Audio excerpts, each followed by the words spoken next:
Credit card মানেই ভাগ না, বরং না বুঝলেই ভাগ। আমাদের দেশে বেশিরভাগ মানুষ মনে করে ক্রেডিট কার্ড মানেই ঋণের জালে পড়া। মা বাবা বলেন, ওটা নিস না বাবা, সর্বনাশ হবে। কিন্তু সত্যি কথা হলো, ক্রেডিট কার্ড কোনো সমস্যা না। সমস্যা হলো না জেনে ব্যবহার করা। একটু বুদ্ধি করে ব্যবহার করলে ক্রেডিট কার্ড তোমাকে দেবে ফ্রি টাকায় কেনাকাটার সুযোগ। ডিউ ডেটের আগে শোধ করলে কোনো সুদ নেই, পুরো ৪৫ দিন। এছাড়া প্রতিটা কেনাকাটায় ক্যাশব্যাক আর রিওয়ার্ড পয়েন্টস পাবে, যা তুমি এমনিতেই খরচ করতে। হঠাৎ বিপদে ক্যাশ না থাকলে ক্রেডিট কার্ড হয় আসল লাইফলাইন। আর নিয়মিত ব্যবহারে তোমার ক্রেডিট স্কোর তৈরি হয়, যেটা ভবিষ্যতে লোন নিতে গেলে অনেক কাজে লাগবে। কিন্তু সাবধান, যদি শুধু মিনিমাম পেমেন্ট করো আর বাকিটা ফেলে রাখো, তাহলে বছরে ২০ থেকে ৩৬% সুদ গুনতে হবে। এটাই মানুষকে শেষ করে দেয়। কার্ড বিপজ্জনক না, বিপজ্জনক হলো অভ্যেসটা।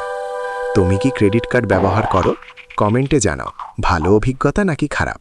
আর এই ভিডিও যদি কাজে লেগে থাকে, লাইক দাও আর শেয়ার করো সেই বন্ধুকে যে মনে করে ক্রেডিট কার্ড মানেই সর্বনাশ।